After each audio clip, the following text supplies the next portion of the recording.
আমার দল এমন কোনো কিছু করবে না যে দলের এগেনস্টে আমাকে যেতে হয়। আমি না হয় ধরে নেন যে আমি নির্বাচন করলাম না, যাকে ইচ্ছা তাকে দেন, কিন্তু ঘাটালের মানুষকে দিতে হবে। উপজেলা লেভেলের কর্মকর্তা আছেন, তাদেরকে আমি বলবো যে আপনারাও একটু সাবধান হয়ে যান।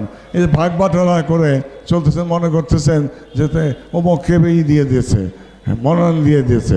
তো মনোনয়ন তো ফাইনালই হয় নাই, মনোনয়ন ফাইনাল হয় নাই। এক আগে ফাইনাল হোক, আর হলেই বাকি অন্য কোনো পথে যদি জনগণ আমাকে যেতে বলে শেষ পর্যন্ত আমি আমি আমি কি জনগণ আমি কি জনগণের বিপরীতে যেতে পারি? আমি জনগণের বিপরীতে যেতে পারি না।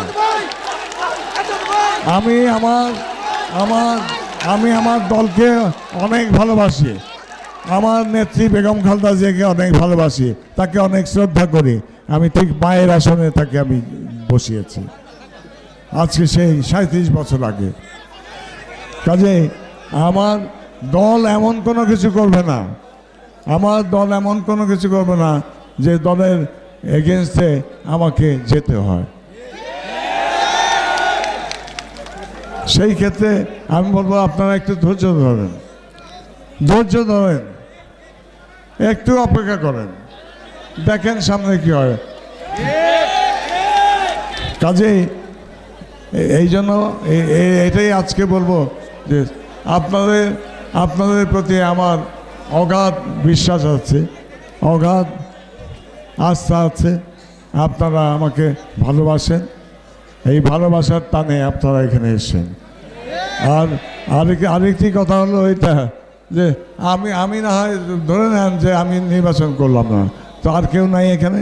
মাইনুল সাহেব আছে, শামীম সাহেব আছে যে এখানে দাঁড়িয়ে, দলা সাহেব আছে, আমাদের সেন্টু চাচা আছে, আমাদের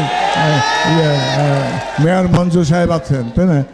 আমাদের প্রার্থীর তো অভাব নাই, কিন্তু আমরা এলাকার মানুষ চাই, এই ঘাটালের মাটির মানুষ চাই। যাকে ইচ্ছা তাকে দেন, কিন্তু ঘাটালের মানুষকে দিতে হবে। ইনশাল্লাহ আগামী কয়েকদিনের মধ্যেই আমি বিশ্বাস করি, আমার নেত্রীর প্রতি, আমার নেতার প্রতি অনেক বিশ্বাস যে তারা হয়তো এই বিষয়গুলো জানেন না। এইখানে যে এই অবস্থা, যদি তারা জানতেন তাহলে অবশ্যই এটা পরিবর্তন ইতিমধ্যেই করে ফেলতেন। কাজেই আপনাদের ঘাবড়ানোর কিছু নাই, কারণ অনেক এই আমার সারাটি যৌবন থেকে আজকে আমি পৌরত্বে এসে পৌঁছেছি। এই পর্যন্ত আমি দিয়েছি এই দলটির জন্য, এই দলের মানুষের জন্য, এই দলের নেতাকর্মীদের জন্য, সমর্থকদের জন্য, এলাকার মানুষের জন্য। খবরের কাগজ, নিখাদ, নির্ভীক, নিরপেক্ষ।